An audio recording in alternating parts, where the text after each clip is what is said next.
sentar mais aqui assim. Boa noite a todos e a todas os presentes, os que estão em casa nos acompanhando. Vamos ficar de pé, gente?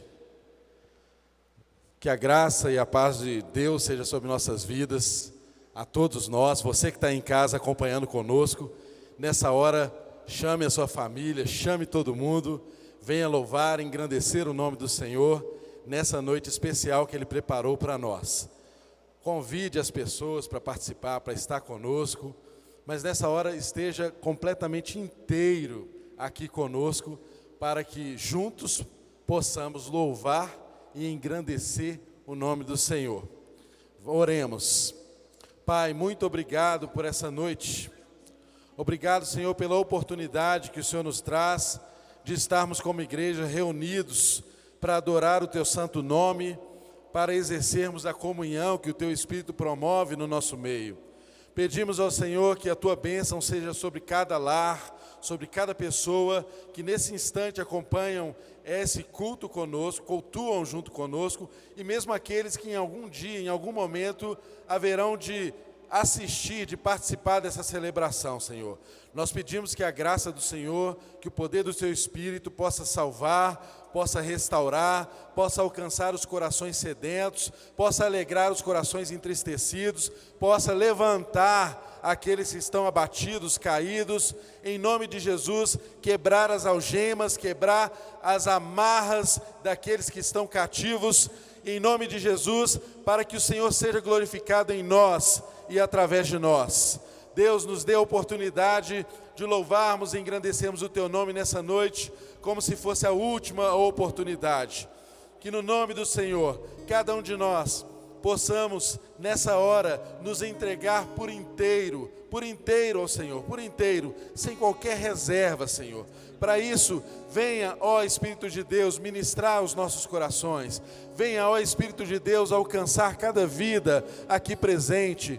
Venha, ó Espírito Santo de Deus, alcançar aqueles que estão em casa nos acompanhando. Que nessa hora haja a manifestação graciosa da Sua presença, essa presença gostosa, essa presença aconchegante, essa presença que nos instrui, essa presença que nos faz sentir parte, em nome de Jesus, que mesmo à distância, cada pessoa que nos acompanha nessa hora possa se sentir parte do mesmo corpo, como de fato somos um em Ti, Senhor. E por essa razão nós queremos louvar e engrandecer o Teu nome. Te adoramos, Jesus. Receba o nosso louvor, receba a nossa adoração, em nome de Jesus e para a Tua glória, Senhor. Aleluia. Aleluia. Vamos celebrar o Senhor nessa noite, amém? Aleluia. Com palmas.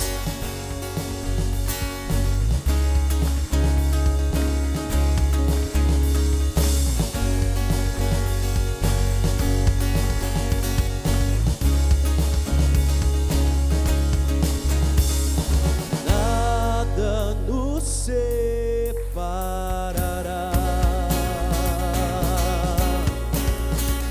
dos laços do Teu grande amor. De longe ouvimos o amor que chama, paixão profunda, bondade e graça se derramando. É tão profundo, tão imenso, cobre-nos. É furioso, poderoso e abraça-nos.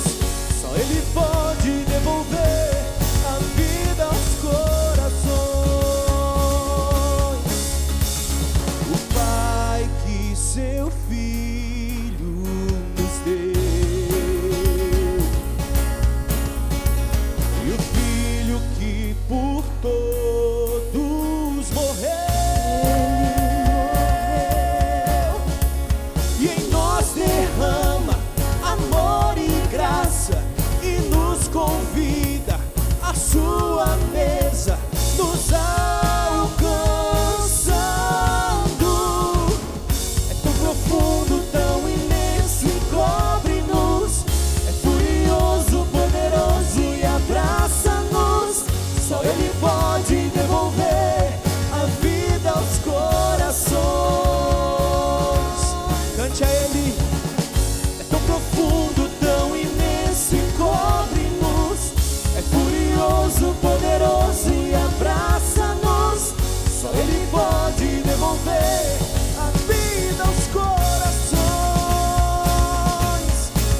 noite a Ele.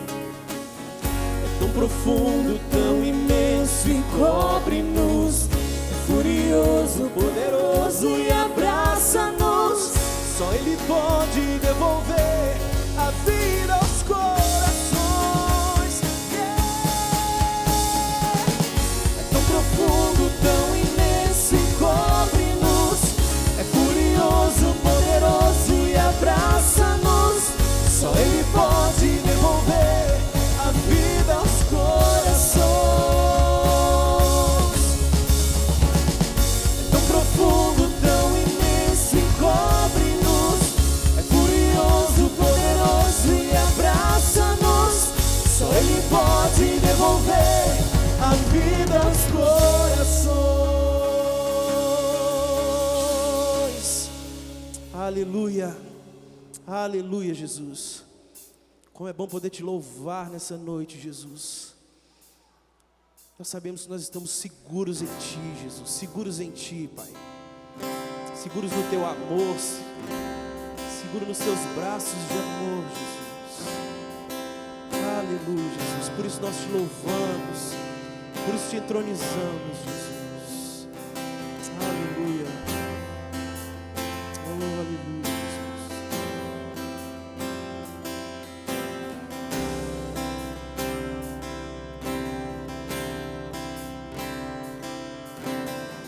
Seguro estou nos braços daquele que nunca me deixou.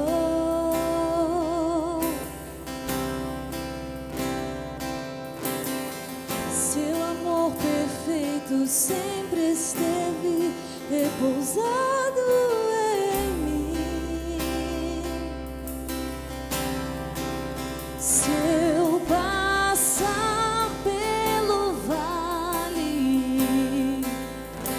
acharei conforto em Teu amor, pois eu sei que és aquele que me guarda, me guarda. Em Teus braços é o meu descanso.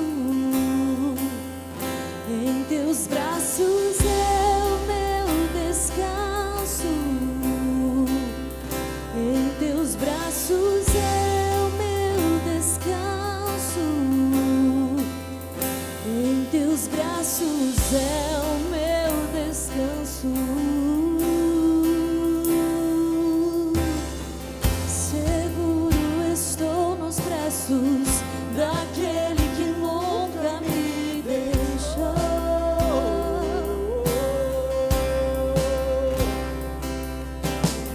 Seu amor perfeito sempre esteve repousado em mim.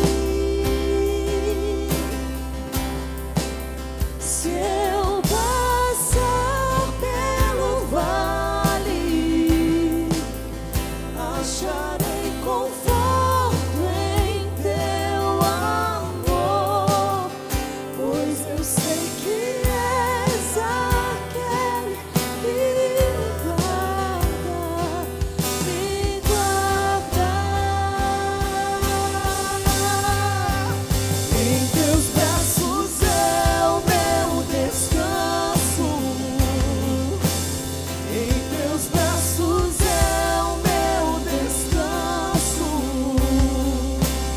Em Teus braços é o meu descanso. Em Teus braços é o meu descanso. Caio em Tua graça. Caio de novo em Tuas mãos. Caio em Tua graça. Caio de novo em Tuas mãos. Recaio em Tua graça. Recaio de novo em Tuas mãos.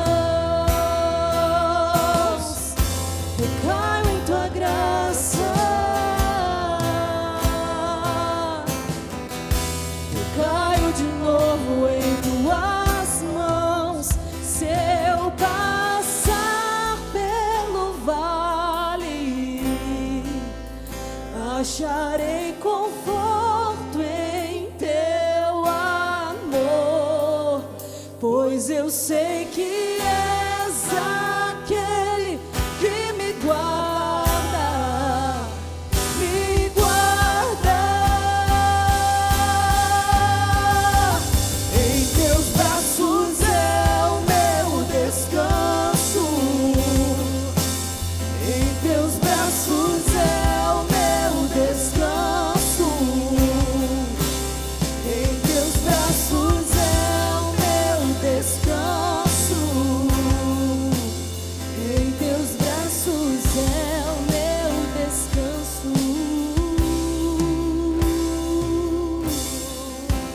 Que nessa noite cada um de nós que estamos aqui, ou cada um que está nos assistindo, possa contemplar e experimentar a grandeza de pertencermos a um Pai que nos acolhe em seus braços, de um Pai que nos olha com olhos de amor, não de condenação, um Pai que está sempre disposto a derramar do seu amor e da sua graça sobre os nossos corações, mesmo quando estamos bem ou quando nada vai bem.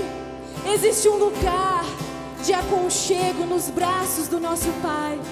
Existe um lugar onde nós podemos falar todos os nossos medos. Existe um lugar onde nós podemos falar sobre os nossos anseios.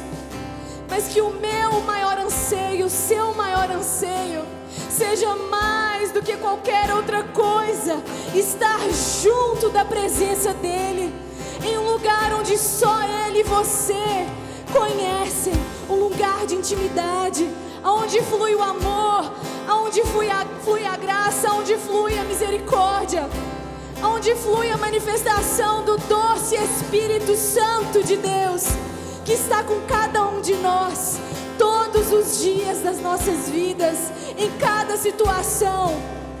Ainda que nós andássemos pelo vale da sombra da morte, nós não precisamos temer, porque Ele está conosco em qualquer situação. Ele nos toma pela mão e nos diz: vem comigo, porque eu estou com você durante todo o percurso. Nós não estamos isentos de dores ou de situações difíceis, mas nós estamos isentos de abandono, nós estamos isentos de ficarmos sozinhos. Nós nunca mais estaremos sozinhos, porque eu e você pertencemos a um Deus que nos traz para um lugar de segurança e descanso. Por isso, existe esse lugar onde nós podemos descansar no amor do nosso Pai. Por isso que nós vamos cantar mais uma vez. Seguro estou nos braços daquele que nunca me deixou. Cante sabendo que essa é uma realidade disponível para cada um de nós. Seu amor perfeito sempre esteve repousado em mim. Se eu passar pelo vale, acharei conforto em teu amor, pois eu sei que és aquele que me guarda, me guarda. Em teus braços é o meu descanso, em teus braços é o meu descanso, em teus braços é o meu descanso, em teus braços é o meu descanso, em teus braços é o meu descanso, em teus braços eu sei que em teus braços eu repouso seguro, em teus braços é o meu descanso. Aleluia, aleluia, Jesus.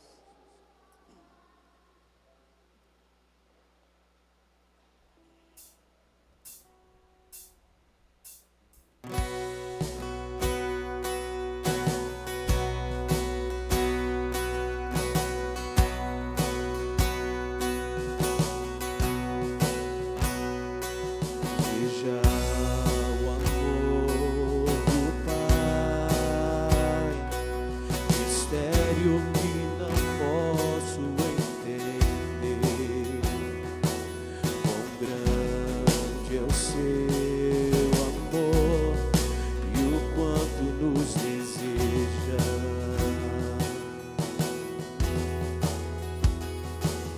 As coisas deste mundo não são nada diante dele.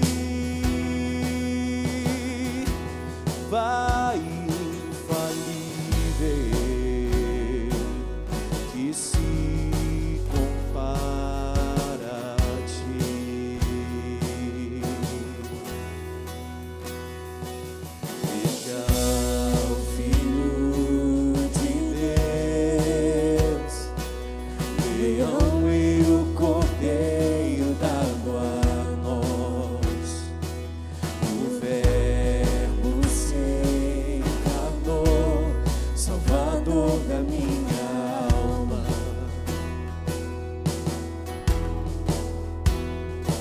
Sofreu por tanto amar a humanidade, em seu sangue a salvação.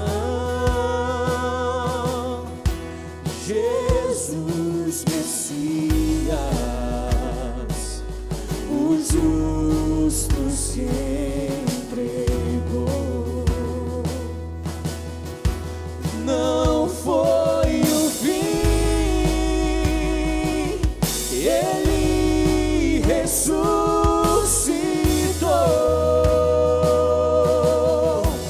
Canta minha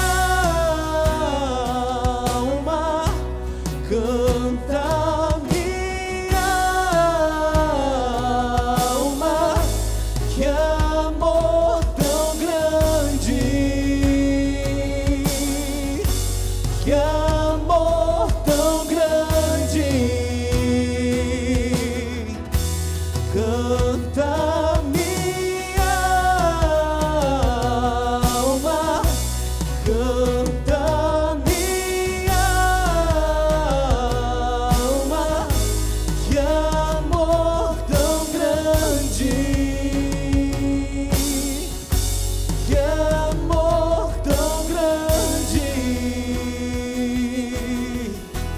que grande amor.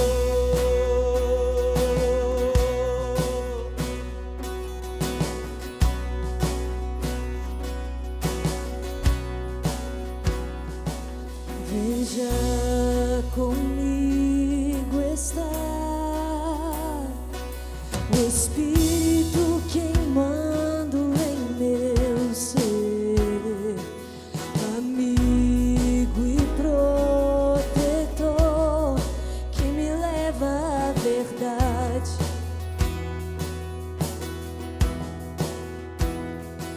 Traz luz ao meu perdido coração, até o meu tempo aqui findar. Ó Santo Espírito, teu reino quero ver. Ó Santo Espírito, faz em mim o teu querer.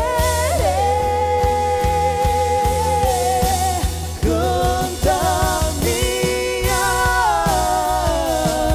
alma,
céu em nuvens descerá, e em meio ao som de louvores voltará. Canta minha alma, canta minha alma, que amor tão grande, que amor tão grande. Canta minha alma, canta minha alma, que amor tão grande, que amor tão grande. Canta minha alma, canta minha alma, que amor tão grande, que amor tão grande. Canta minha alma, canta minha alma, que amor tão grande, que amor tão grande, que grande amor.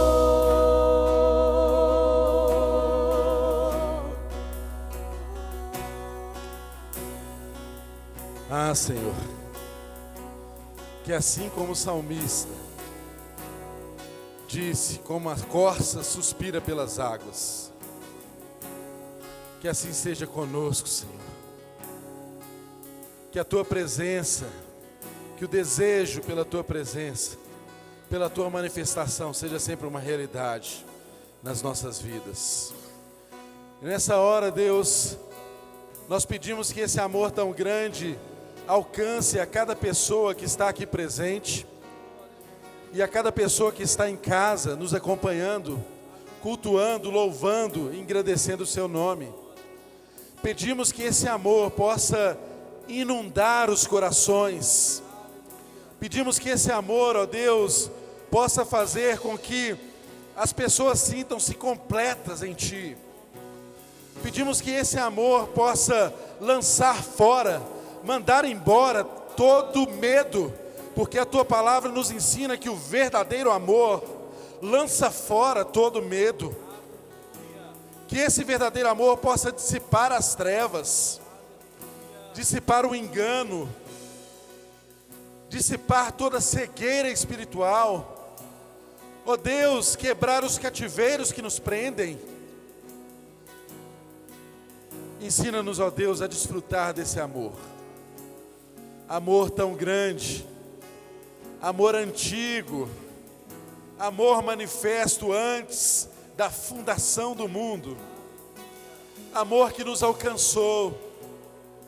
Amor que nos alcançou e graciosamente nos fez seres viáveis. Amor que nos alcançou e que numa cruz, no Calvário, se deu por completo, se deu por inteiro, sem reservas. Por isso mesmo o Senhor disse: está consumado. Está consumado. Não há mais nada a ser feito, e nada do que se faça pode impedir um trabalho consumado do Senhor na cruz do Calvário. Que essa consciência seja sobre nossas vidas, que essa consciência seja sobre cada pessoa que está aqui conosco.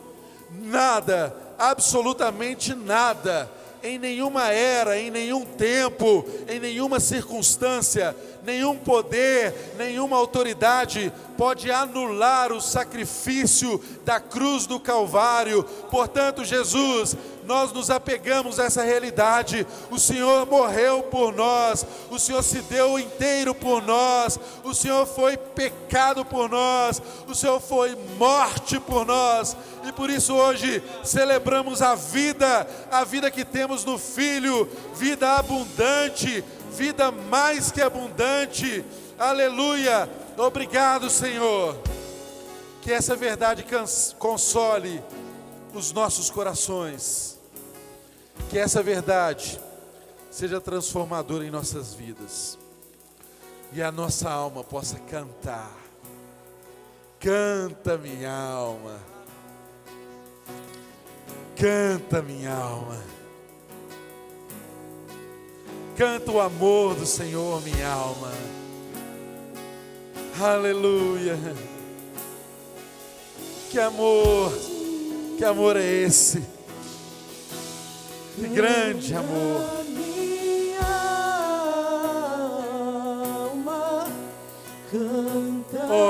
Ore essa canção. Que amor tão grande. O salmista sempre conversava com a sua alma. Que amor tão grande. Se a alma está abatida, por que estás abatida, ó minha alma? Exulte, alegre o Deus da sua salvação. Levante sua voz, celebre, cante. Esse amor que não tem tamanho, esse amor que o universo não contém. Oh, grande amor.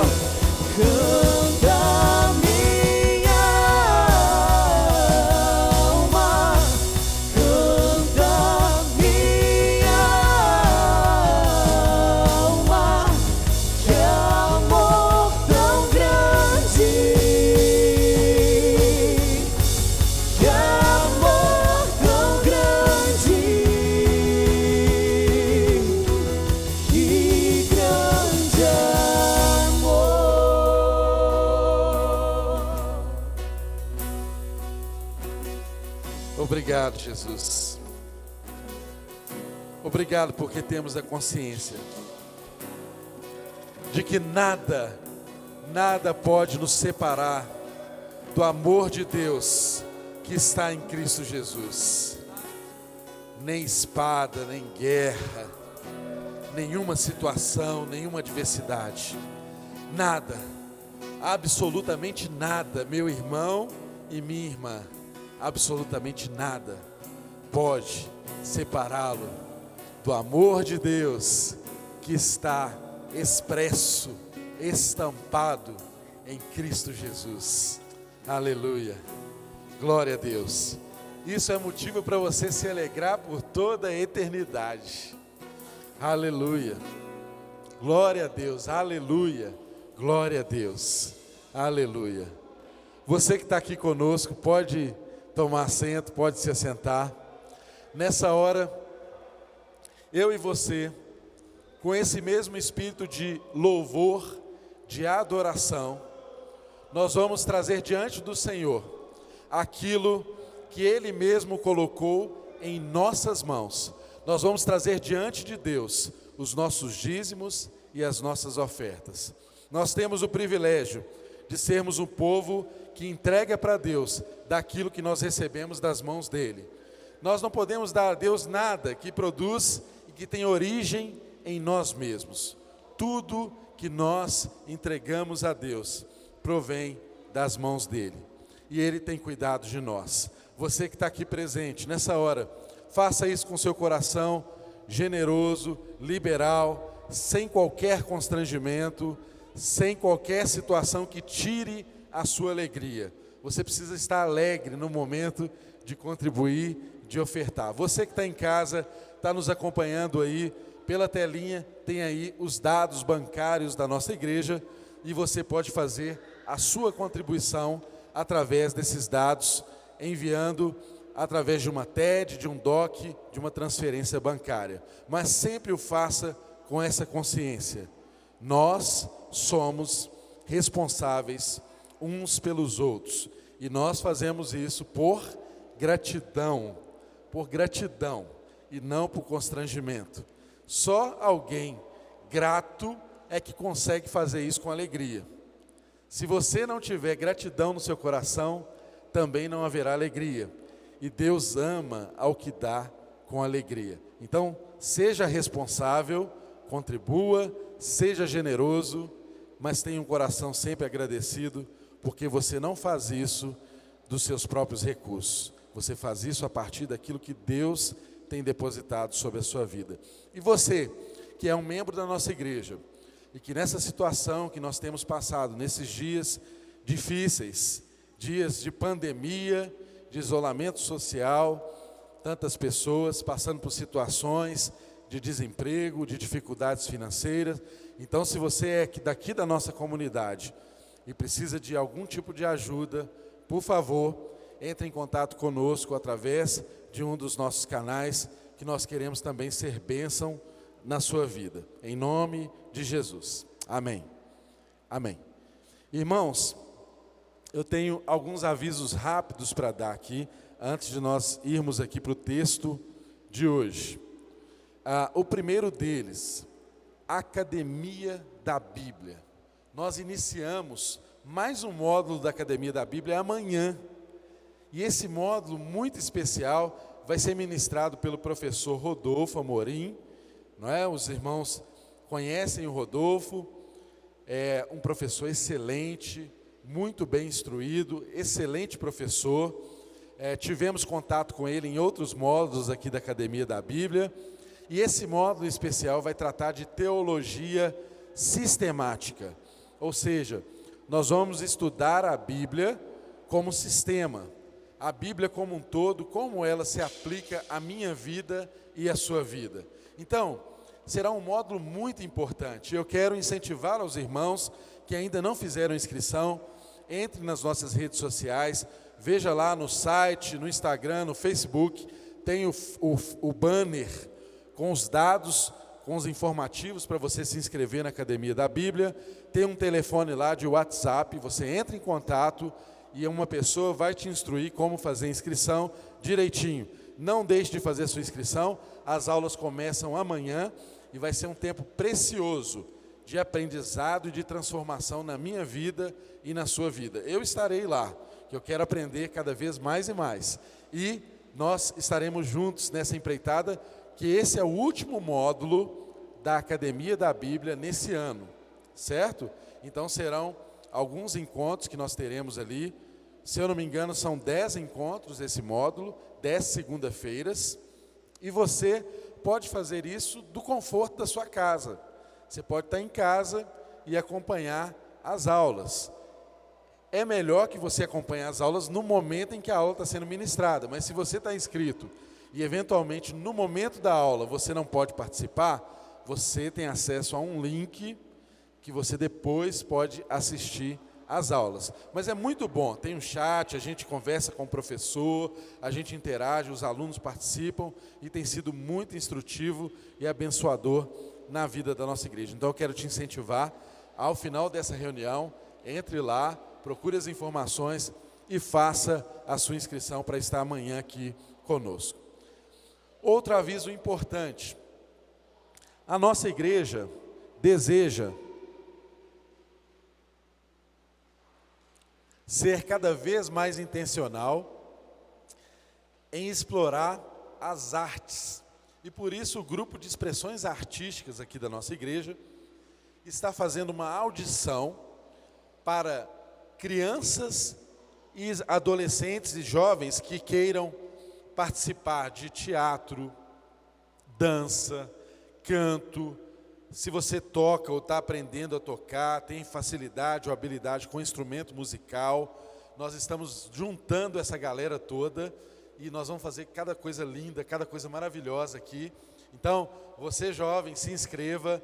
Lá na nossa rede social também tem os dados, o link para o formulário para você fazer a sua inscrição. Você que é pai, mãe, inscreva o seu filho, a sua filha. O melhor lugar que há para uma criança crescer é exatamente envolvida com a igreja e com os ministérios. Então, é uma porta de oportunidade para seu filho desenvolver um dom, um talento específico que Deus tenha dado para ele. Então não deixe de fazer isso, faça a sua inscrição. Mas detalhe, é só até hoje. É só até hoje. Hoje estamos encerrando as inscrições. Então acabou essa reunião, corra lá, preencha o formulário, mande o contato, faça a sua inscrição do seu filho, enfim, que eu tenho certeza absoluta que será uma grande bênção. E o último aviso é que os nossos cultos, todos, têm acontecido mediante inscrição. Então você que está em casa acompanhando conosco e deu vontade, bateu aquela saudade, deu aquela vontade de estar aqui com a gente, eu confesso que é muito melhor estar aqui do que estar em casa assistindo. Mas se você não pode estar aqui por alguma razão, de algum impedimento, não é? Seja ele de ordem de grupo, de risco, enfim, não tem problema, nós estamos transmitindo toda a nossa programação. Mas se você tem possibilidade de estar aqui conosco, ao final dessa reunião também já entre lá no nosso site www.lagoinhamineral.com. Entre lá, não tem br, é .com, e lá tem uma aba de inscrição para cultos presenciais. Temos cultos presenciais aos sábados com jovens, e nos domingos nós temos nas 10 da manhã e às 19 horas esse culto que nós estamos. Então já corra lá e faça a sua inscrição, a inscrição da sua família. Nós estamos fazendo dessa forma exatamente para nós controlarmos o ambiente, exatamente para nós termos todos os cuidados. Quem está aqui sabe que nós estamos tendo todos os cuidados. Então, as pessoas estão distantes umas das outras. Eventualmente, se você vê na filmagem alguém que está junto, é porque é alguém que tem vínculo familiar. Já estão juntos em casa, então não tem problema estar aqui junto também. Agora, tirando isso, todo mundo está de máscara, a distância é adequada.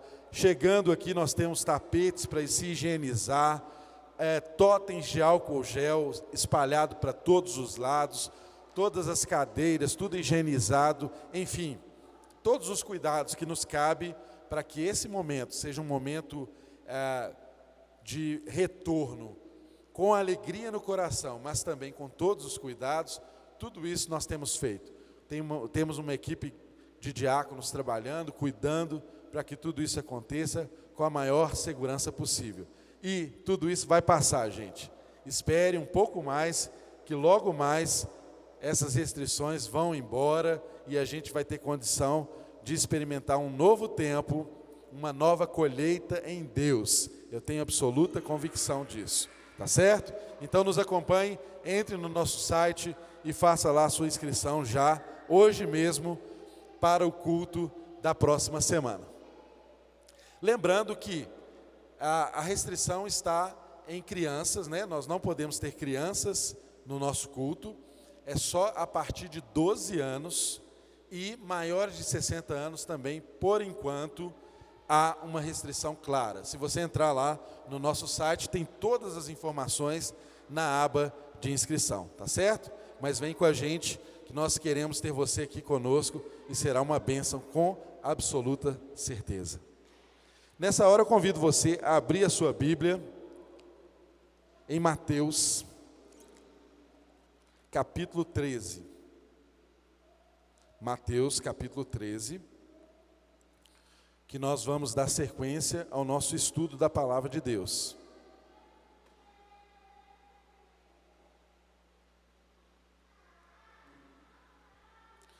Mateus, capítulo 13, Evangelho de Mateus, capítulo 13.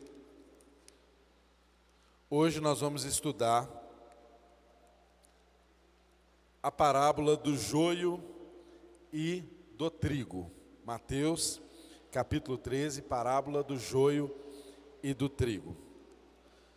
Convido você que está em casa, você que está aqui, a abrir a sua Bíblia aí em Mateus capítulo 13 e vamos ler primeiro do verso 24 até o verso de número 30. Depois nós vamos saltar alguns versículos e continuar a leitura do verso de número 36 até o verso de número 43. Por favor, acompanhe conosco a leitura. Está escrito aí, verso de número 24. Jesus lhes contou outra parábola, dizendo: o reino dos céus é como um homem que semeou uma boa semente em seu campo. Mas enquanto todos dormiam, veio o seu inimigo e semeou o joio no meio do trigo e se foi. Verso 26. Quando o trigo brotou e formou espigas, o joio também apareceu. Os servos do dono do campo dirigiram-se a ele e disseram: Senhor, o Senhor não semeou boa semente em seu campo? Então de onde veio o joio? Verso 28. Um inimigo fez isso, respondeu ele. Os servos lhe perguntaram: o Senhor quer que o tiremos? Ele respondeu: não, porque ao tirar o joio, vocês poderão arrancar com ele o trigo. Deixem que cresçam juntos até a colheita. Então direi aos encarregados da colheita: juntem primeiro o joio e amarrem-no em feixes para ser queimado. Depois, juntem o trigo e guardem-no no meu celeiro. Agora nós vamos saltar alguns versículos e vamos ler a partir do verso de número 36. Então ele deixou a multidão e foi para casa. Seus discípulos aproximaram-se dele e pediram: explica-nos a parábola do joio do campo. E ele respondeu: aquele que semeou a boa semente é o Filho do homem. O campo é o mundo. A boa semente são os filhos do reino. O joio são os filhos do maligno. E o inimigo que semeia é o diabo. A colheita é o fim desta era, e os encarregados da colheita são os anjos. Assim como o joio é colhido e queimado no fogo, assim também acontecerá no fim desta era. O Filho do homem enviará os seus anjos, e eles tirarão do seu reino tudo o que faz tropeçar e todos os que praticam o mal.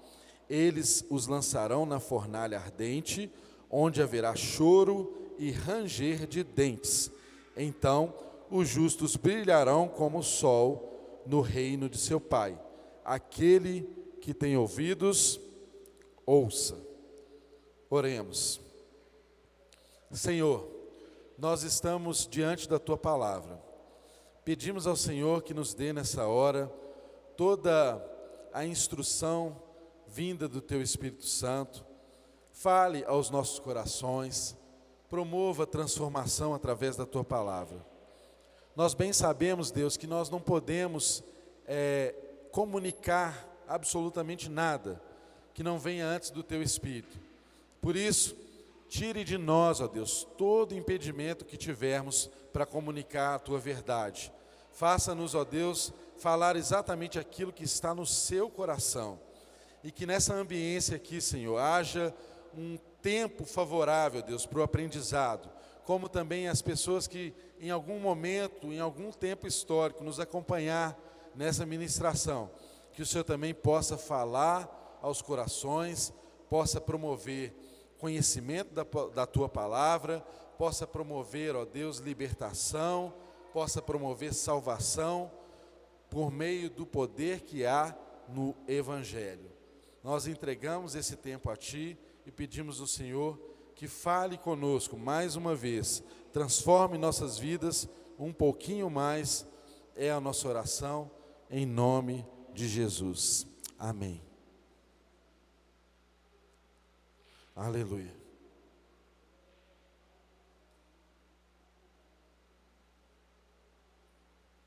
Irmãos, estamos aqui diante de mais uma parábola.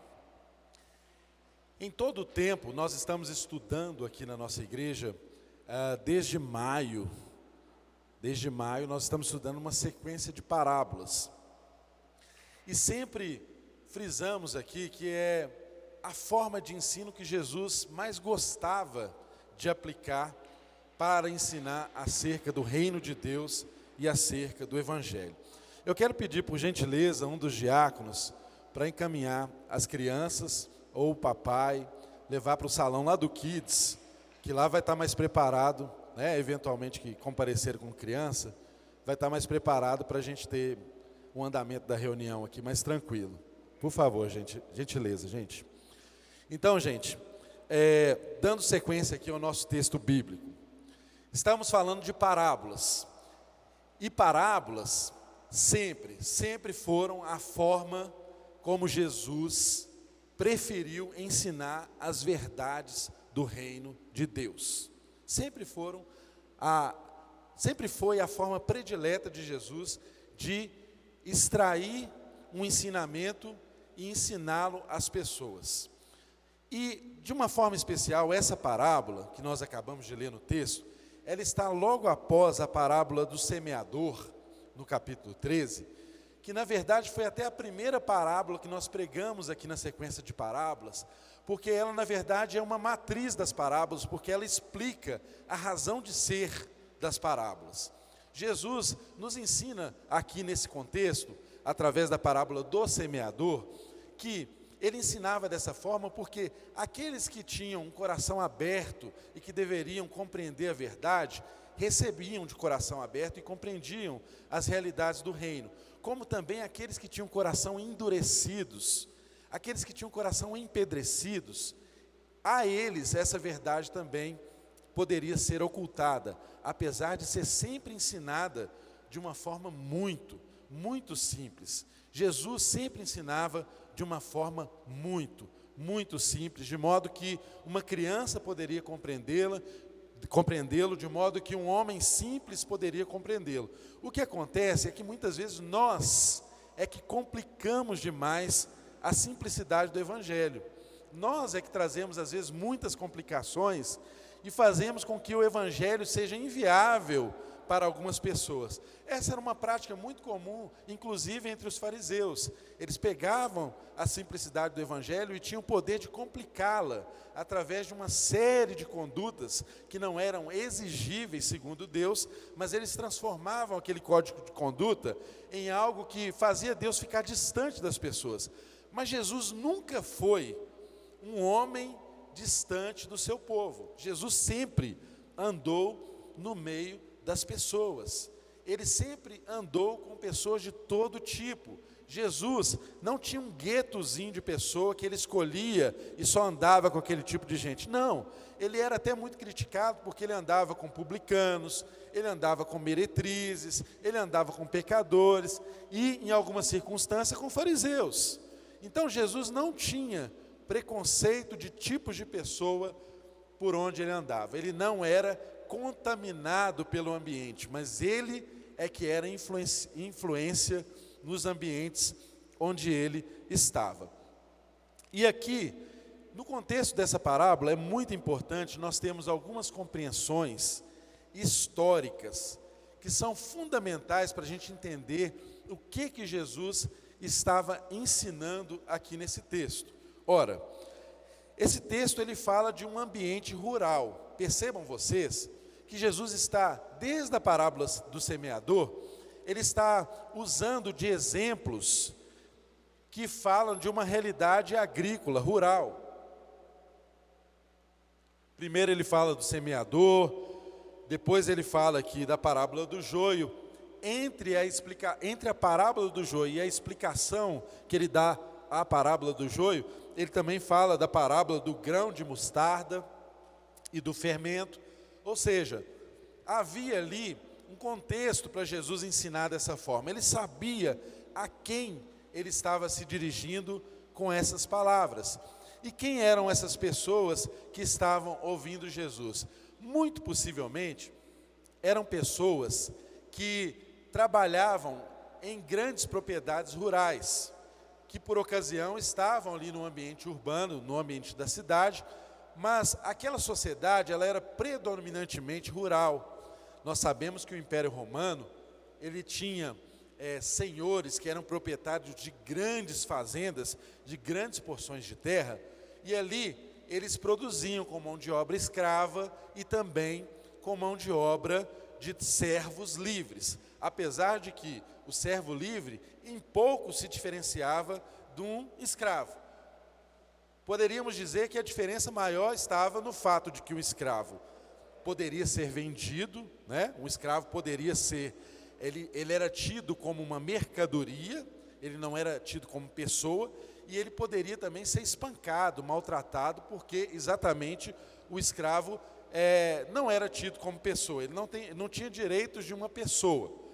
E já o servo, ele tinha certa liberdade, mas as condições de vida, tanto de um quanto de outro, eram muito parecidas, tirando essas duas situações. Então estávamos ali diante de pessoas que eram do meio rural, possivelmente agricultores, trabalhadores da terra. Então, quando Jesus contou essa parábola, eles conseguiam entender exatamente o tamanho da encrenca que estava diante deles, no fato de alguém haver semeado joio no meio do trigo.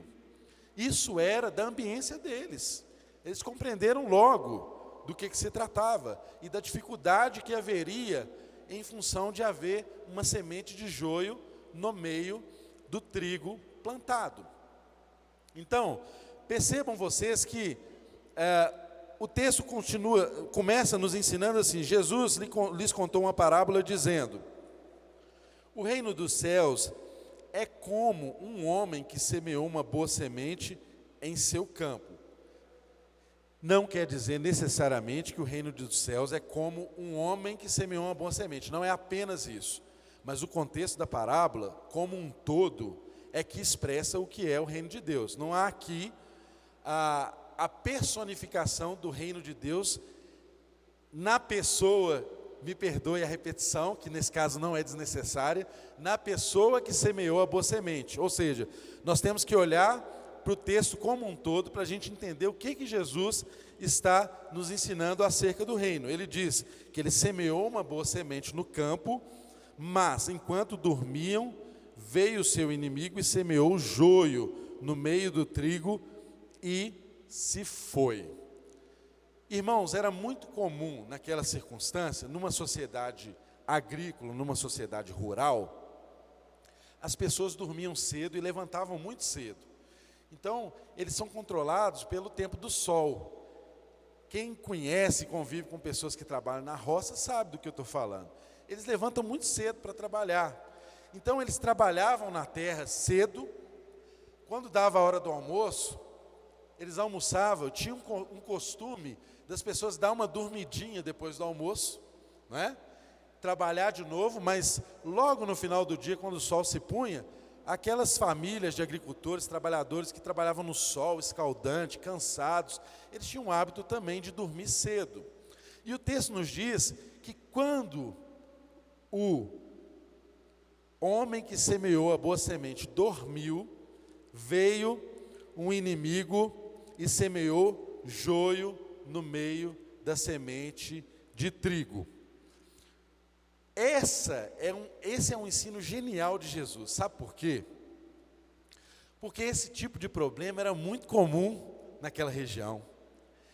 Esse problema de semear erva daninha na plantação do vizinho era tão comum naquele contexto que já era um problema até codificado, já tinha até lei. Tinha lei no Império Romano que reprimia esse tipo de comportamento.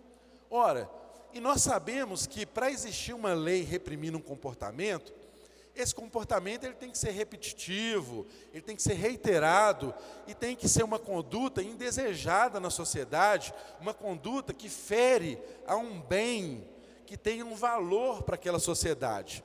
E era exatamente isso que acontecia. Aquela sociedade valorizava o trabalho, valorizava o trabalho da terra, a produção da terra. Então, o Império Romano já tinha uma lei que impedia que ervas daninhas ou ervas venenosas fossem semeadas no campo alheio. Por quê? Por que isso acontecia? Você pode pensar. Por uma razão muito óbvia. Imagina você é um produtor de trigo e tem vários concorrentes que produzem trigo junto com você. Você vai lá, quando ele semeou, o trigo dele na terra, semeia joio no meio do trigo dele, o que vai acontecer? O trigo dele vai se tornar imprestável. Logo, você vai ter o monopólio da produção de trigo. E aí a lei do mercado nós já conhecemos. Se há escassez de produto, o preço aumenta. Então, essa velhacaria já era antiga e conhecida no meio rural daquelas pessoas. Então, quando Jesus contou essa parábola para eles, eles entenderam exatamente de uma prática que acontecia no meio deles. Mais uma vez, é bom nós lembrarmos isso, que aquela era uma sociedade agrícola, uma sociedade rural, as cidades ainda não existiam como referência. A maior parte da população mundial naquele contexto estava nas regiões rurais, não estavam nas cidades. Aí é bem verdade que você vai lembrar, olha, mas a Bíblia cita tantas cidades e tal. Mas quando cita cidades, a maioria delas era menor do que o bairro onde você mora, com menos população, com menos gente. O que era expressivo na população mundial, naquele contexto do Império Romano, era exatamente as pessoas que viviam nas grandes propriedades rurais. E olha que interessante, para eles, a terra tinha um valor tão grande, a propriedade rural tinha um valor tão grande, que já existia até lei protegendo a plantação. E, pasmem vocês, no mesmo contexto, não havia leis protegendo as pessoas, porque o mesmo império que protegia um direito à propriedade, ou um direito a produzir na terra, não protegia seres humanos, porque os escravos não eram tidos como gente. Eles não tinham liberdade naquele mesmo contexto. Então, olha como que era avançado em alguns aspectos, em outros não. Por quê? Porque uma sociedade capitalista, ela sempre valoriza muito a propriedade privada, os bens. Então, você consegue observar isso até mesmo nas legislações. Toda sociedade que valoriza muito a propriedade, os bens, ela tem uma codificação, ela tem um conjunto de leis muito mais detalhado em torno disso do que valores que para nós podemos considerá-los como mais supremos, como o direito à vida, o direito à saúde, a dignidade da pessoa, os direitos ou as leis que promovem a dignidade da pessoa humana. Então, veja bem, aquela era uma sociedade que já valorizava muito os preceitos do capitalismo. Nós podemos até pensar assim, mas ainda era um capitalismo incipiente. Sim, era um capitalismo incipiente, mas sempre foi assim, mesmo na antiguidade, nos povos antigos, as raízes embrionárias do capitalismo já estavam presentes, porque sempre que você tem um acúmulo de riqueza, sempre que se gera um excedente, a partir dali você pode criar um sistema de produção ou de exploração do próximo. Então, desde o Gênesis, a gente percebe raízes que valorizam e que marcam o início de um capitalismo, mesmo que ele ainda não tinha acontecido no seu apogeu ou nas suas formas mais conhecidas por nós hoje. E assim foi ao longo da história. E por que é importante nós entendermos aqui sobre esses aspectos da história e que talvez para você está até parecendo os anos que você estava sentado no colégio, na 7ª série, na 8ª série, enfim, estudando matérias do tipo. Por que é importante? Nós precisamos linkar esse texto com algo muito valoroso que a parábola está nos ensinando. Sabe, irmãos, quando nós olhamos para esse texto, o que nós percebemos? O capitalismo que existia ali, ele foi se aperfeiçoando ao longo dos anos. Ele foi ganhando novas formas. Quando o Império Romano caiu, praticamente 500 anos depois de Cristo, houve a queda do Império Romano, as navegações e as rotas marítimas comerciais se intensificaram, e mais precisamente quando aconteceu após o Império Romano se romper, formou-se aquele sistema que nós conhecemos como feudalismo, né, em que a produção se dava com senhores feudais, explorando os seus servos. esse sistema produtivo, ele segurava o comércio, mas ele também entrou em declínio. E quando isso caiu em declínio, o que aconteceu? As rotas comerciais marítimas se aceleraram, se intensificaram e começou a surgir uma nova modalidade de capitalismo, que a gente chama de mercantil, que teve o seu apogeu ali nas cidades do litoral ali do Mediterrâneo, na região da Itália, como também dos Países Baixos, que faziam a ponte entre o Oriente e o Norte da Europa. O que isso fez acontecer? Isso fez gerar um excedente de capital. Muita riqueza, muito dinheiro acumulado. Esse dinheiro financiou a Revolução Francesa, esse dinheiro fez gerar um outro tipo de capitalismo um pouco depois, que era o industrial, onde houve grande produção, o mundo produzia um excedente. Um pouco mais depois, já no século XX, chegando ao século XX, a gente chegou em outro tipo de capitalismo, que é o capitalismo financeiro. Havia riqueza, havia câmbio, havia trocas, aquelas letras de câmbios, aquelas grandes feiras que aconteciam nos burgos, lá no fim do sistema feudal, se transformaram hoje no que a gente conhece como bolsas de valores. E aí não são mais as indústrias que controlam o mundo, é o capital financeiro, são os bancos que têm o poderio econômico que controla o mundo. E já nos tempos presentes, nossos, nos dias de hoje, já se fala em um novo tipo de capitalismo que é marcado pela era da cognição, pela era do conhecimento, pelo capitalismo da era da informação. Precisamente de meados desse século, do século passado para cá, mais precisamente, alguns dizem da década de 80 para cá. Por que eu estou falando disso? O que isso tem a ver com o texto que nós estamos estudando? Você pode estar pensando aí comigo. Sabe o que tem a ver, meu irmão? Tem a ver no seguinte quesito. Nós temos a tendência de pensar que a nossa salvação está atrelada a um sistema. E, na verdade, nenhum progresso humano, nada que a humanidade progrida em qualquer sistema, porque vocês percebam que o capitalismo ele foi ganhando novas formas, ele foi se adaptando, é um sistema que se adapta facilmente ao movimento da sociedade. Nada disso mudou o caráter do homem. O homem continua o mesmo. O mundo continua cheio de trigo e cheio de joio. O problema do coração humano continua sendo o mesmo. De modo que eu e você jamais podemos depositar as nossas esperanças em nenhum tipo de organismo, de organização, de progresso, de evolução, seja ela tecnológica, seja ela social, como uma resposta para nos satisfazer naquilo que só o reino de Deus há de satisfazer a cada um de nós. Há um abismo na minha vida e na sua vida que só pode ser transposto, só pode ser superado por meio da obra da cruz de Cristo.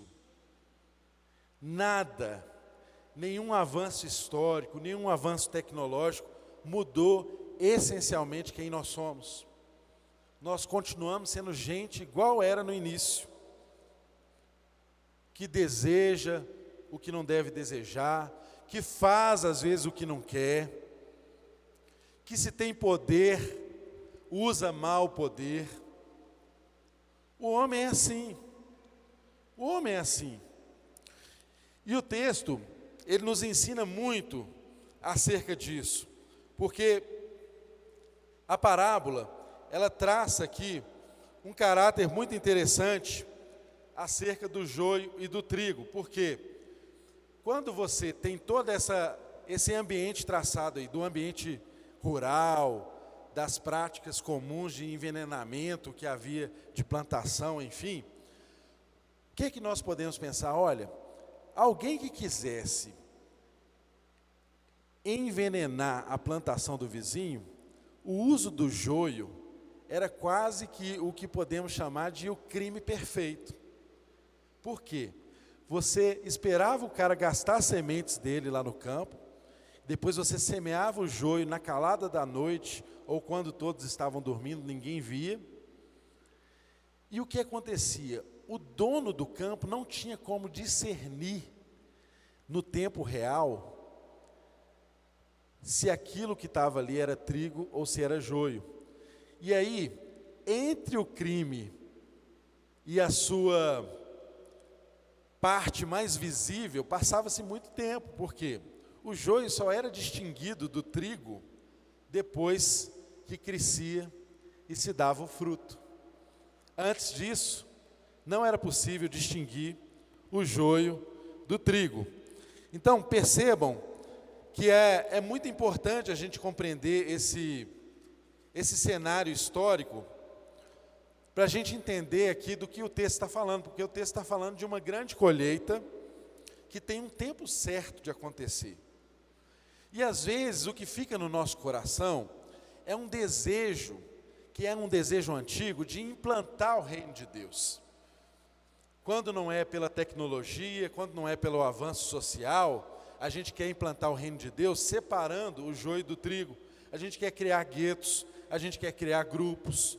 Gente, foi assim com os essênios. Na época de Jesus, eles se separaram, porque eles acreditavam que se eles tivessem uma vida separada, eles não se contaminariam no mundo. Olha, quando você olha para os fariseus no texto bíblico, a mesma coisa. Os fariseus, eles se separavam de determinados tipos de pessoas, criavam um grupo especial, porque acreditavam que assim estavam separando o joio do trigo.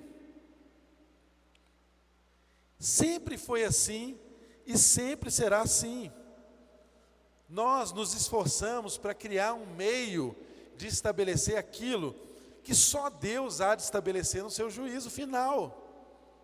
Só Deus é que vai fazer a separação entre o joio e o trigo nas circunstâncias em que ele explica aqui o contexto da parábola. Agora, eu e você precisamos compreender algumas coisas importantes aqui, algumas características do joio e do trigo que faz com que esse texto salte aos nossos olhos com maior importância e essa parábola fale mais ainda aos nossos corações. O trigo, quando ele cresce, ele muda a cor, ele assume um tom amarelado e ele chega a se tornar como uma cor palha. Já o joio, quando ele cresce, ele tem um tom verde, um verde com rajas claras, brancas. Mas só é possível perceber isso depois da planta estar madura. Quando brota, é tudo igual, você não consegue distinguir um joio de um trigo. Enquanto está crescendo, é tudo igual, você não consegue dizer o que é joio e o que é trigo. E eles estão semeados juntos. Percebam que o texto diz que o inimigo semeou no mesmo lugar, não foi num campo à parte, foi junto com a semente do trigo. O trigo, quando ele se forma, quando ele está maduro, ele forma um pendão e ele vai se elevando assim altivo, apontando para o céu. Já o joio, ele esparrama, quando amadurece, ele se esparrama desfigurado, ele cria raízes que vão entrelaçando com as raízes que estão ao redor dele. O joio, as raízes dele não são profundas, elas vão se ramificando como uma grama, como uma espécie de grama. Já o trigo não, o trigo a raiz dele cresce para baixo. Se você quiser colher um trigo, você puxa ele e você consegue puxar apenas o trigo, sem afetar nada em volta. Mas não é assim com o joio. O joio, ele vai se misturando com a raiz de tudo que está em volta dele. Você já viu quando você vê um matinho na grama, no jardim da sua casa, em algum lugar, você vê uma erva daninha, aí você vai lá puxar ela, você acha que ela está ali, na hora que você puxa, você vai seguindo, e está aquele tamanho de ramo, né, que foi ramificando e permeando. Assim é o joio, nesse mesmo sistema o joio faz. Agora, quando é que se pode perceber e separar um joio de um trigo? É exatamente quando se amadurece. O trigo, ele dá belos cachos, todos ordenados, lindamente. Eu não vi ainda, mas quem já viu diz que é linda uma plantação de trigo, principalmente com o sol batendo assim sobre aquelas plantas, fica tudo dourado, não é? Já o joio não frutifica. Então é só no tempo do fruto que é possível você discernir o que é joio e o que é trigo. Antes disso, jamais é possível. E aí, a gente entende aqui o diálogo do texto, porque os lavradores ali, eles perguntaram para o dono da terra: o senhor não semeou uma boa semente? Ele: sim, eu semeei uma boa semente, mas o inimigo é que fez isso, é que jogou o joio. Aí eles perguntam em seguida a mesma pergunta que eu e você faríamos: o senhor quer que tiremos? E ele responde: não, porque se tirar o joio, vocês poderão arrancar com ele o trigo. E de fato, é assim que acontece. Se nós nos preocuparmos em separar joio de trigo, o que a gente vai acabar fazendo é arrancando trigo, porque o joio, ele permeia e ele cria raízes, ele cria contato com tudo que está ao redor, de modo que quando você arranca o joio, ele traz consigo a planta que Deus deseja que estivesse ali. Dá para você imaginar o tamanho da encrenca? Pensando que o trigo era a base da alimentação no Oriente, era a base para se fazer o pão, para fazer a farinha, o pão. Você perdeu uma plantação inteira por causa de uma erva daninha chamada joio. Irmãos, quando Jesus contou essa parábola, ele contou para uma multidão de pessoas. Mas os discípulos esperaram ter a ocasião oportuna e eles pediram a Jesus que os explicasse acerca dessa parábola. Ora, Jesus não tinha sido tão claro quando ele contou a parábola. Por que pediu uma explicação para ele? Muito provavelmente porque esses homens, tal como a sociedade onde eles já estavam fazendo medição, pensando em como ia separar uma coisa da outra, porque eles estavam acostumados a viver assim, a separar o santo do profano, a separar o crente do incrédulo. E o que Jesus está nos ensinando aqui é exatamente o contrário disso. O texto nos ensina, quando ele responde aos seus discípulos, ele disse assim: olha, aquele que semeou a boa semente é o Filho do Homem. Ele semeou. O campo é o mundo. Então, muitos de nós pensamos que o campo é a igreja. Quando você fala de joio e trigo, você pensa apenas no âmbito da igreja. Mas não, o campo é o mundo. Tem trigo no mundo e tem joio no mundo. Tem gente ruim e gente boa em todo lugar, inclusive dentro da igreja. Na igreja tem joio e na igreja tem trigo. E quando eu e você nos constituímos juízes para separarmos trigo de joio, o que a gente faz é abortar o processo de maturação na vida do joio. Sabe por quê? Aliás, abortamos o processo de maturação na vida do trigo e não do joio. Sabe por quê? Porque joio, gente, joio é o campeão da falsidade. Joio sabe trabalhar com a hipocrisia. Joio é aquele que parece, mas não é. Joio é aquele que todo mundo olha e acha que é, mas não é.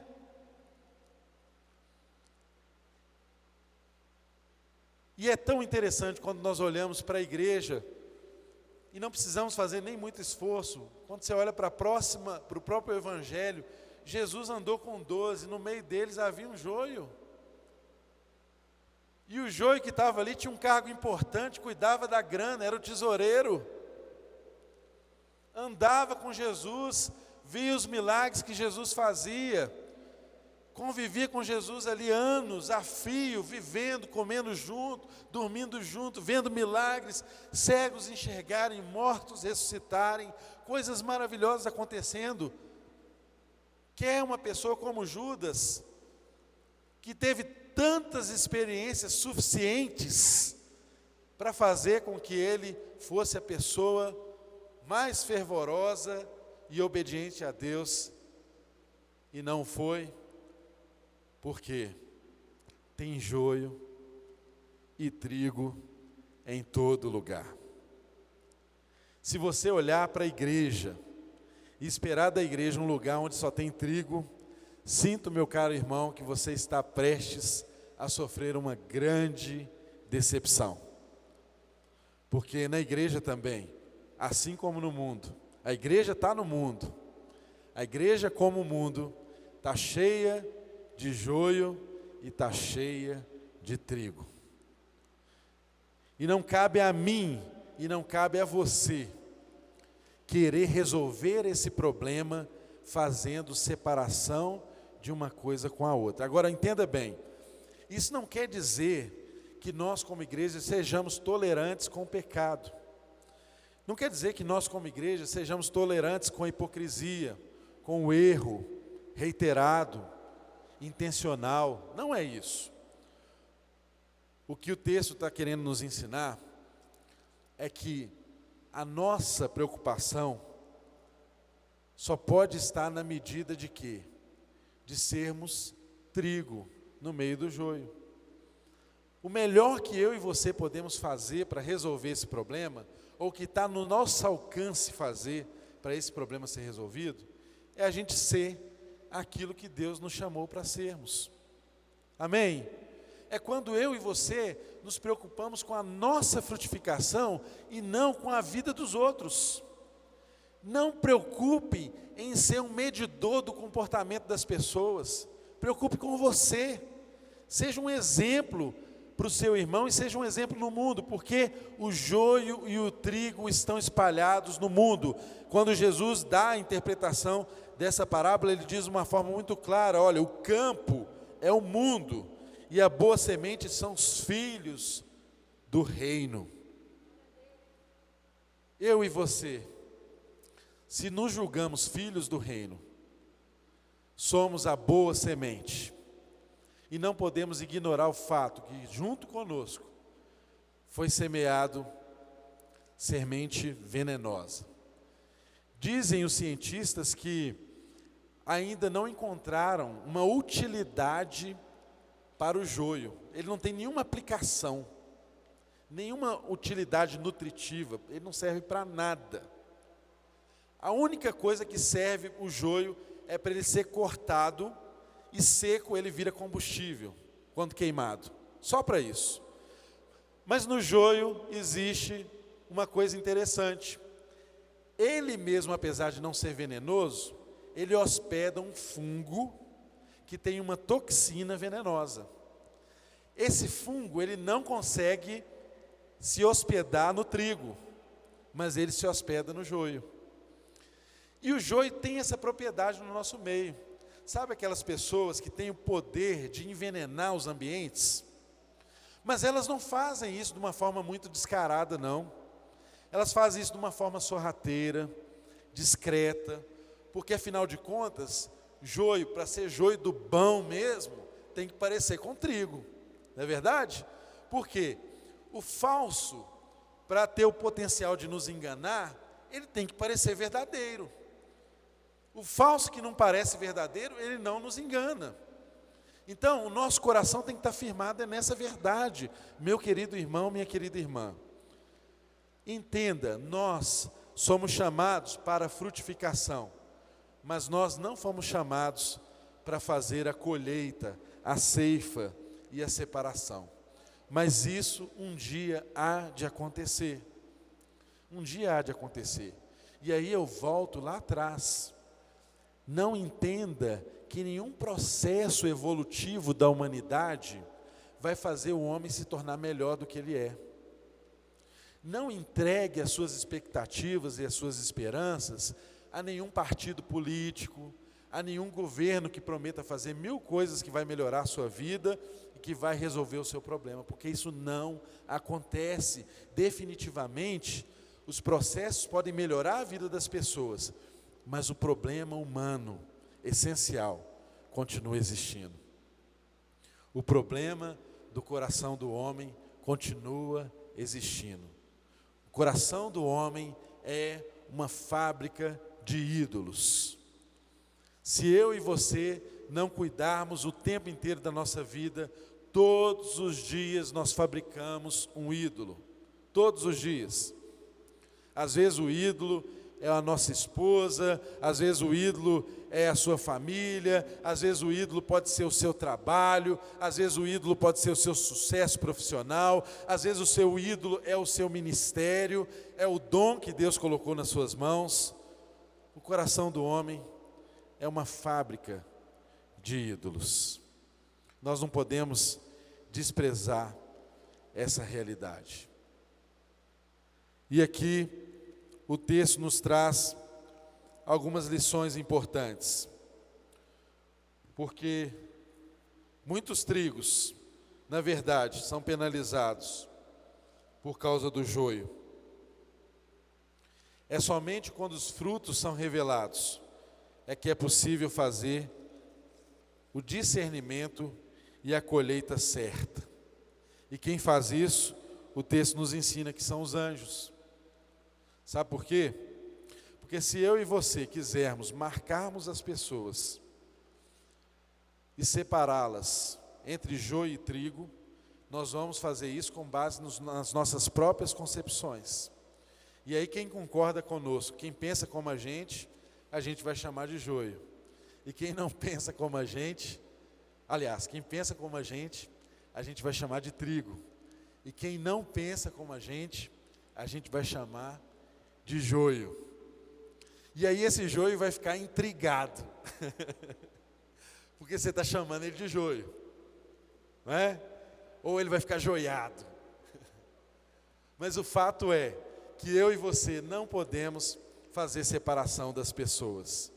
O sal, ele só tem sentido, a salvação do sal é quando ele é julgado no mundo, na terra. Eu e você temos que ter a concepção que nós somos criados para o mundo. Eu e você temos que dar sabor para aquilo que está ao nosso redor. Eu e você, como trigo, temos que ter a disposição, a predisposição no nosso coração e na nossa mente, de que talvez venhamos a ser moídos e sofrer o dano para alimentar alguém. Talvez venhamos a sofrer consequências por causa de um joio que está do nosso lado. Alguém que se parece ser o que de fato não é. E para finalizarmos, eu tenho algumas lições aqui que nós podemos extrair importantes desse texto. E a primeira delas é que nós temos a necessidade de ter paciência com o joio. Paciência. Paciência. Porque senão a gente sai ceifando todo mundo. Senão a gente sai descendo a foice em todo mundo. Tenha paciência, porque talvez você também seja joio em algumas circunstâncias na vida de outras pessoas. Paciência. Espere a maturação. Espere o fruto acontecer. E fruto é coisa que demora tempo para acontecer. Fruto é algo que tem estação própria para vir. Fruto é algo que nós não conseguimos acelerar e forçar. Ele flui naturalmente. Sejamos como trigo, que nasce de dentro para fora e brota com aquele pendor lindo, maravilhoso, que está apto a ser moído, arrancado e virar alimento para as pessoas. Esse é o sentido. Uma outra lição importante, para nós não esquecermos ao sairmos daqui deste lugar, é que o joio está misturado no meio do trigo. Nunca se esqueça disso. Se você quiser arrancar o joio, você vai ferir um trigo. Nunca se esqueça dessa realidade. Você, como trigo, se preocupe em frutificar e deixa que a ceifa vai ser feita no tempo certo, a colheita no tempo certo virá, quando os joios ali vão ser juntados. O texto bíblico diz: o joio são os filhos do maligno, e o inimigo que o semeia é o diabo. A colheita é o fim desta era, e os encarregados da colheita são os anjos. Então não queira realizar um trabalho que é dos anjos, não compete a nós. O fim da colheita há de acontecer. Não ande pela vida sem a perspectiva de que há um juízo final. Pior coisa que acontece na vida de um ser humano é essa: é ele andar pela vida sem perspectiva de juízo. Ele vive a vida de qualquer jeito, porque ele acha que não tem um fim, que não vai prestar contas a ninguém. Então entenda, nós precisamos andar com a perspectiva de que haverá um dia em que o joio será separado do trigo. Ah, Silvio, mas é tão triste a gente olhar um cenário como os tempos de hoje, né? Essa semana foi uma semana triste de notícias aí, a respeito de prisões, enfim, de tantas coisas que aconteceram no cenário político, né? E de repente você olha para o cenário assim, parece que você está vendo mais joio do que trigo. Parece que é preciso separar o trigo, catar o trigo no meio do joio. Mas não turbe o seu coração com essas más notícias. Deus está no controle. Deus está no mesmo lugar onde Ele estava quando o filho dele foi morto injustamente. Ele está no trono. Ele não perdeu as rédeas da história. Ele não perdeu o controle da história. Ele não perdeu o controle da minha vida e da sua vida. E o joio será definitivamente separado do trigo. Essa lição também nós podemos guardar no nosso coração. O joio e o trigo crescem juntos, recebem do mesmo alimento, são cuidados, são aguados, são tratados, tudo da mesma forma, mas são espécies diferentes. Quando chegar o tempo certo, aquele que é trigo, ou seja, aquele que carrega em si a vida, vai experimentar aquilo que carrega, a vida. E aquele que é joio, que apesar de estar no ambiente, está recebendo todos os nutrientes igual ao trigo, desfrutando de tudo que o trigo desfruta na lavoura. Mas se ele carrega em si morte, ele receberá o resultado daquilo que ele mesmo carrega, morte. E o Senhor diz que o trigo vai ser recolhido, o joio vai ser recolhido, feitos feixes, e sofrerá uma condenação. Já o trigo irá para o celeiro, porque há um propósito de Deus na vida e no uso da vida do trigo.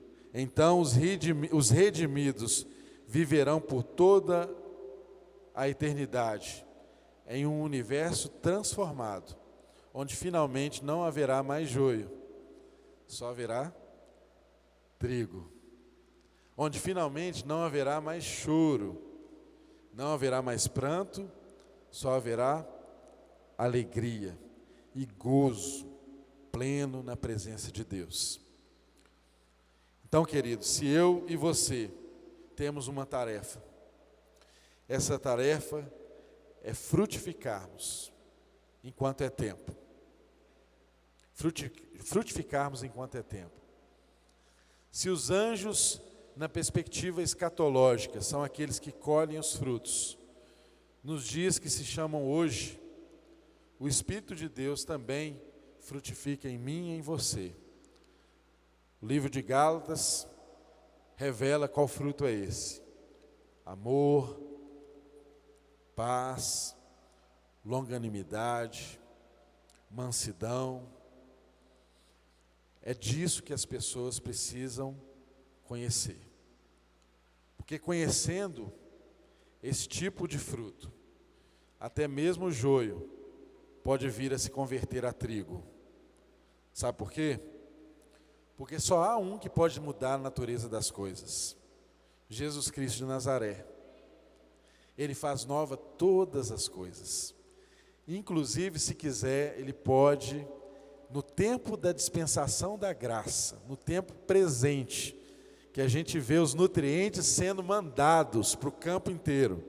Tem joio e tem trigo, mas o alimento é para todos, a chuva cai sobre todos, a graça é derramada de forma comum. Nesse tempo, Deus pode transformar um joio em trigo. Deus pode mudar a natureza das coisas, se assim for a vontade dEle. E o que nós podemos fazer nesse processo? Simples: frutifique. Frutifique e espere ser encontrado como trigo no dia dessa colheita. Que essa colheita é certa. Nenhum de nós estamos isentos dela. Um dia, toda a terra se encherá do conhecimento da glória de Deus, assim como as águas cobrem o mar. Esse dia virá. Eu e você não podemos perder essa perspectiva. Essa deve ser a nossa real e verdadeira esperança. Não os sistemas, não os governos, não os impérios que nascem, crescem, chegam ao seu apogeu e depois experimentam declínio, um atrás do outro. Foi assim com os gregos, foi assim com os romanos, foi assim com os bizantinos, foi assim com os otomanos, foram assim com os germânicos. Talvez esteja sendo assim com os americanos. Impérios vão e vêm. A palavra do Senhor permanece. Essa que é o nosso guia. Aqui é que está a nossa esperança. A nossa esperança está no Senhor. Só Ele pode mudar o coração humano. Só Ele pode transformar uma vida. E só Ele pode te capacitar a ser trigo no meio do joio. Amém?